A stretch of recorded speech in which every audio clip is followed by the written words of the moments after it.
Hi friends, welcome to Aarthi's kitchen and vlogs. ഇന്ന് നമ്മൾ തയ്യാറാക്കാൻ പോകുന്നത് ഇഞ്ചി തൈരാണ്.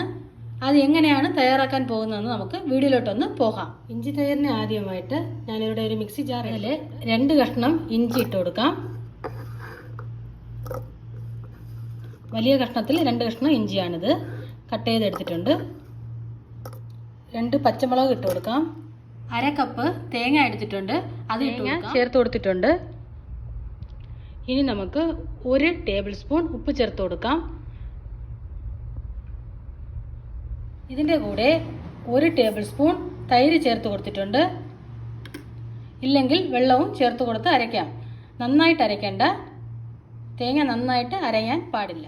ഇതാ കണ്ടില്ലേ, ഈ പരുവത്തിനൊന്ന് അരച്ചെടുക്കണം. എന്നിട്ട് ഇതിൽ 1 കപ്പ് തൈര് ചേർത്ത് കൊടുക്കാം. അതായത് 1/2 കപ്പ് തേങ്ങയ്ക്ക് 1 കപ്പ് തൈരാണ്. കണ്ടില്ലേ, 1 കപ്പ് തൈര് ചേർത്ത് കൊടുത്തിട്ടുണ്ട്. ഇനി നന്നായിട്ട് മിക്സ് ചെയ്തെടുക്കാം. അധികം പുളിയില്ലാത്ത തൈരാണ് ചേർക്കേണ്ടത്. ഇഞ്ചിയുടെ സ്വാദാണ് മുന്നിൽ നിൽക്കേണ്ടത്. ഇതാ കണ്ടില്ലേ, തൈരൊക്കെ നന്നായിട്ട് മിക്സ് ചെയ്തെടുത്തിട്ടുണ്ട്. ഇനി നമുക്ക് താളിക്കാം. ചീനച്ചട്ടി വെച്ചിട്ടുണ്ട് താളിക്കാനായിട്ട്. അതിൽ കുറച്ച് വെളിച്ചെണ്ണ ഒഴിച്ചു കൊടുക്കാം. എന്നിട്ട് എണ്ണ ചൂടാവുമ്പോൾ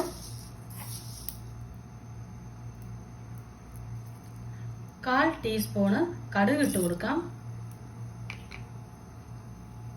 കടുക് ഒന്ന് പൊട്ടി വെച്ച് നന്നായിട്ട് പൊട്ടിയിട്ടുണ്ട്. ഇതിൽ നമുക്ക് വറ്റൽമുളക് ഇട്ട് കൊടുക്കാം. 2 വറ്റൽമുളകാണ് ചേർത്തിട്ടുള്ളത്. എന്നിട്ട് നമുക്കിതിനെ സ്റ്റൗ ഓഫ് ചെയ്തിട്ട് ഇതിനെ തൈരിലൂടെ ചേർത്തിട്ടുണ്ട്. നമുക്കിതിനെ ഒരു 5 നിമിഷം മൂടി വയ്ക്കാം.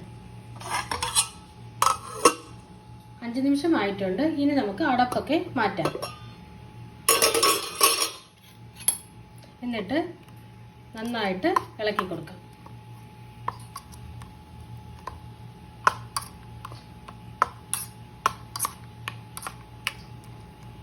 അടിപൊളി സ്വാദാണ് ഈ ഇഞ്ചി തൈരിന്. എല്ലാവരും ഒന്ന് ട്രൈ ചെയ്യണം.